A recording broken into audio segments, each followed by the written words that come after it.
ചെന്നൈയിൽ പടക്കം പൊട്ടിത്തെറിച്ച് 4 പേർക്കാണ് ജീവൻ നഷ്ടമായത്. ആവടിയിലെ വീട്ടിൽ സൂക്ഷിച്ചിരുന്ന നാടൻ പടക്കങ്ങൾ പൊട്ടിത്തെറിച്ചായിരുന്നു ഈ അപകടം. മരിച്ചവരിൽ 2 പേർ പടക്കം വാങ്ങാൻ വന്നവരാണ്. അനധികൃതമായി വിൽപ്പന നടത്തിയ സ്ഥലമാണ്. അതിനുവേണ്ടി എത്തിച്ച പടക്കമാണ് പൊട്ടിത്തെറിച്ചത് എന്ന വിവരം ഉൾപ്പെടെ ഇപ്പോൾ പുറത്തുവരുന്നു. കെ ബി ശ്രീധരൻ ദീപാവലിയുമായി ബന്ധപ്പെട്ട് എല്ലാവരും പടക്കം പൊട്ടിച്ച് ആഘോഷിക്കുന്ന സമയമാണ്. അതിനിടയിലാണ് ഒരു 4 പേരുടെ മരണം റിപ്പോർട്ട് ചെയ്യപ്പെടുന്നത്. എപ്പോഴായിരുന്നു ഈ അപകടം ഉണ്ടായത്? എങ്ങനെയാണ്? ഇന്ന് വൈകിട്ടോടെയാണ് ചെന്നൈ ആവടിയിലെ ഈ വീട്ടിൽ ഇങ്ങനെ ഒരു അപകടമുണ്ടായത്.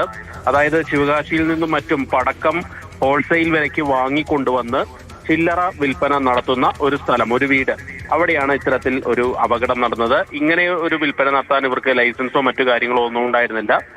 പ്രാദേശികമായി ഇവർ ഇങ്ങനെ കൂടിയ വിലയ്ക്ക് പടക്കം വിൽക്കുകയായിരുന്നു.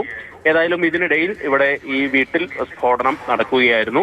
4 പേർക്കാണ് ജീവൻ നഷ്ടപ്പെട്ടത്. നിരവധി പേർക്ക് പരിക്കേൽക്കുകയും ചെയ്തിട്ടുണ്ട്. ഇതിൽ 2 പേർ ഈ പടക്കം മേടിക്കാൻ വന്ന ആളുകളാണ്. ഏതായാലും ഉടൻ തന്നെ അഗ്നിശമന സേനയ്ക്ക് എത്തി തീയൊക്കെ അണച്ചു. പക്ഷേ ആളുകളുടെ പരിക്ക്, പൊള്ളൽ ഇതിൽ ഗുരുതരമാണ് എന്നുള്ള വിവരം കൂടി ലഭിക്കുന്നുണ്ട്. നിലവിൽ ഏതായാലും 4 പേരുടെ മരണം സ്ഥിരീകരിച്ചിട്ടുണ്ട്.